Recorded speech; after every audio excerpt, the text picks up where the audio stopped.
మనకి మన దేహానికి 9 రంధ్రాలు ఉంటాయి, మిగతా జంతువులకు కూడా 9 రంధ్రాలు ఉంటాయి. మరి వాటికన్నా భిన్నంగా మనం ఎట్లా? మనుషులం కదా, మనకి ఇంకో రంధ్రం ఎక్కువ ఉంటుంది. మానవునిగా పుట్టినామంటేనే ఆ రంధ్రం కోసమే పుట్టినాం, లేకపోతే అన్ని జంతువులాగానే పుట్టి చచ్చి మళ్ళీ పుట్టి చచ్చి మళ్ళీ పుడుతుంటాం. మరి మనుషులాగా నిటనీలుగా పుట్టినాం కదా, మనం 9 రంధ్రాలతో లేము. ఇంకో రంధ్రం మనకుంది, అది ఏ రంధ్రము?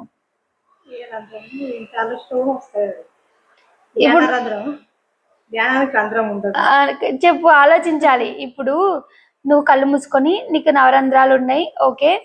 చెవులు, ముక్కు, కళ్ళు, నోరు, ఇట్లా పాయువు, ఉపస్థ, ఇవన్నీ కలిపితే నవరంధ్రాలు. అయితే భగవంతుడు మనకు ఒక రంధ్రం ఇచ్చిండు. మోక్షం పొందు నువ్వు మళ్ళీ చావు పుట్టుకలకి తిరిగి రాకు. ఇప్పటికి 84 లక్షలు పుట్టి చచ్చినావు, ఇప్పుడు నువ్వు మనుషులాగా వచ్చినావు. 84వ జన్మ ఇది.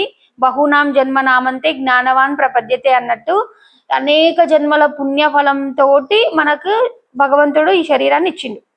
ఈ శరీరం కళ్ళు ధర్మ సాధనం. ఈ శరీరంతోనే ధర్మాన్ని తెలుసుకుంటాం. ఏం ధర్మము? అంటే ఇదేంది, నేనేంది, నేనెవరు? అన్ని జంతువులు నేనెవరు అనుకొని క్వశ్చన్ వేసుకోదు, ప్రశ్న వేసుకోదు. కేవలం మనుషులకు మాత్రమే నేనెవరు అనే ప్రశ్న స్ఫురిస్తుంది అప్పుడప్పుడు. ఆ స్ఫురించిన వాళ్ళకే ఆ 10వ రంధ్రం అర్థమవుతుంది. అందరికి కూడా రాదు. మళ్ళీ మస్తు కోట్ల జనాభా ఉంది. కోట్ల జనాభాలల్లా నేనెవరు అనే ప్రశ్న ఎవరికి రాదు.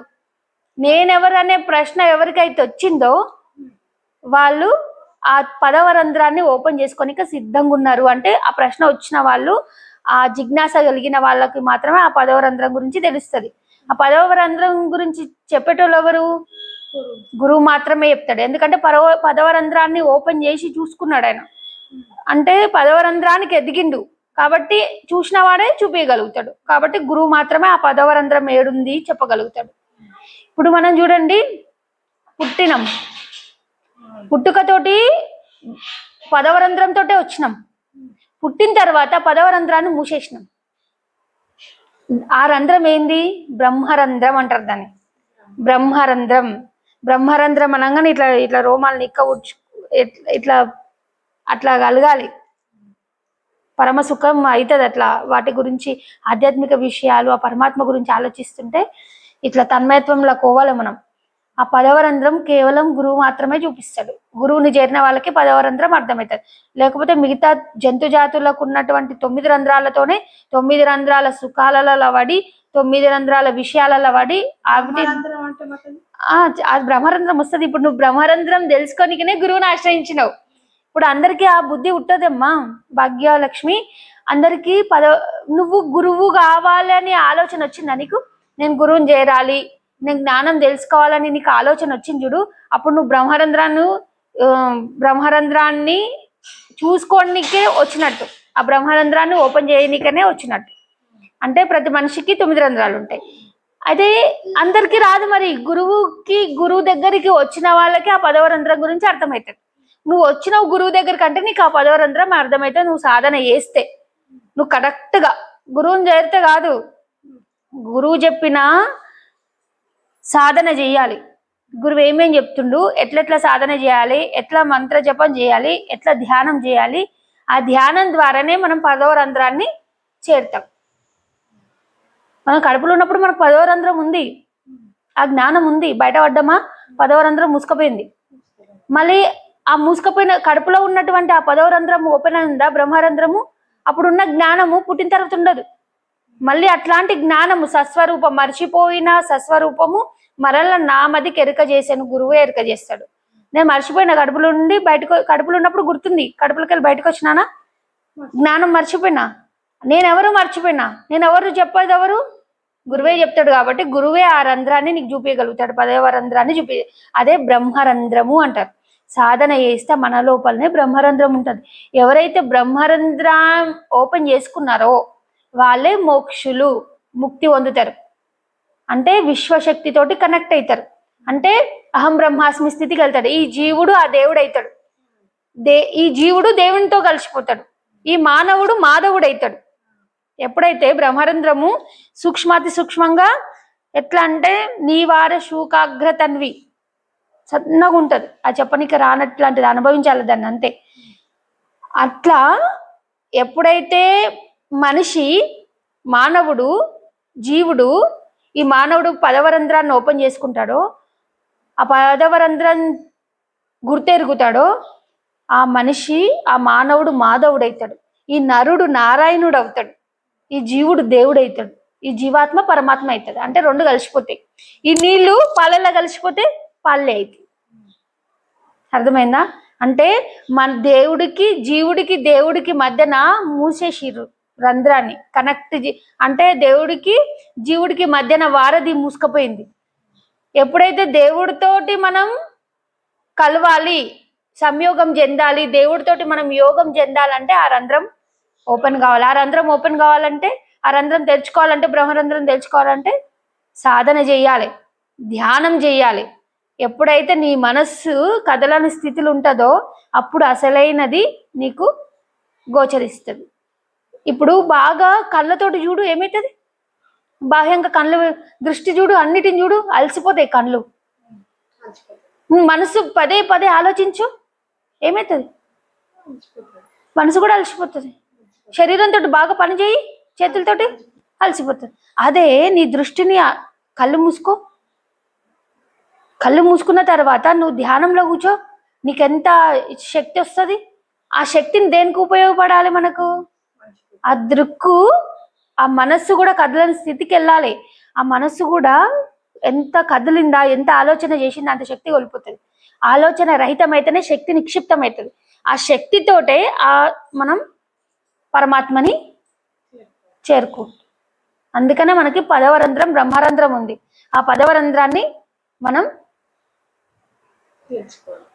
తెలుసుకోవాలి, దాన్ని తెరవాలి. తెరవంగానే మనకి ఆ పరమాత్మతో మనం ఐక్యమవుతాం. ఐక్యమైతే ఆ జ్ఞానం వచ్చేస్తుంది. మనకి పరమాత్మలో ఉన్న జ్ఞానం మనకు వచ్చేస్తుంది.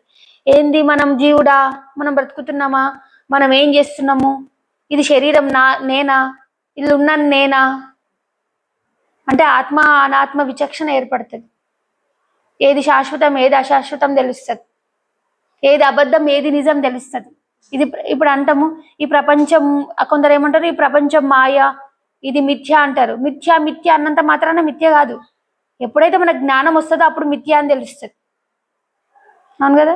అందుకనే బ్రహ్మరంధ్రం ఓపెన్ చేసుకోవాలి. మనకు 10 రంధ్రాలు ఉంటాయి, 9 రంధ్రాలు ప్రతి జీవికి ఉంటాయి. మనిషికి మాత్రమే 10వ రంధ్రం ఓపెన్ చేసుకునే, 10వ రంధ్రం తెరుచుకునే శక్తి మనిషికే ఇచ్చిండు. ఆ 10వ రంధ్రం ఎప్పుడైతే తెరవబడుతుందో అప్పుడే మోక్షానికి మనం అందుకుంటాం. మోక్షానికి ఆ 10వ రంధ్రాన్ని గుర్తెరిగే కేవల అర్హత మనిషికే పెట్టిండు దేవుడు.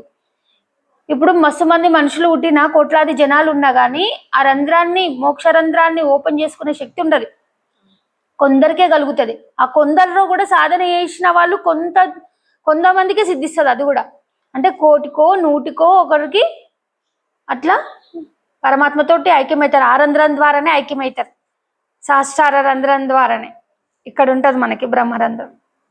ఈ బ్రహ్మరంధ్రం ద్వారా ఇప్పుడు మనం ధ్యానం చేస్తున్నాం. ఎట్లా మనం శక్తి ఎట్లా ఊర్ధ్వముఖంగా పోతుంది, ఊర్ధ్వముఖంగా మనం ధ్యాస చేస్తాం భగవంతుని, ఊర్ధ్వముఖంగా ప్రయాణం అవుతాం. కాబట్టి ఈ మూలాధారం, స్వాధిష్టానం, మణిపురం, మనాహత, విశుద్ధ, ఆజ్ఞ, సహస్రార్ ఊర్ధ్వముఖంగా ప్రయాణిస్తున్నాం. కాబట్టి మనం జ్ఞాన రంధ్రాన్ని ఓపెన్ చేసుకొని పరమాత్మలో ఐక్యమవుతాం. ఈ జీవుడు పరమాత్మ అయిపోతాడు. అహం బ్రహ్మాస్మి, నేనే బ్రహ్మను. ఇప్పుడు చూడు, పాలు నీళ్లు కలిస్తే నీళ్ళు అనం, వాటిని పాలే అంటాం. ఈ మానవుడు కూడా భగవంతుని తెలుసుకున్నప్పుడు ఏమవుతాడు? భగవంతుడే అవుతాడు. అట్లా అందుకని 10వ రంధ్రం ఓపెన్ చేసుకోవాలి. మనకు 10 రంధ్రాలు ఉంటాయి.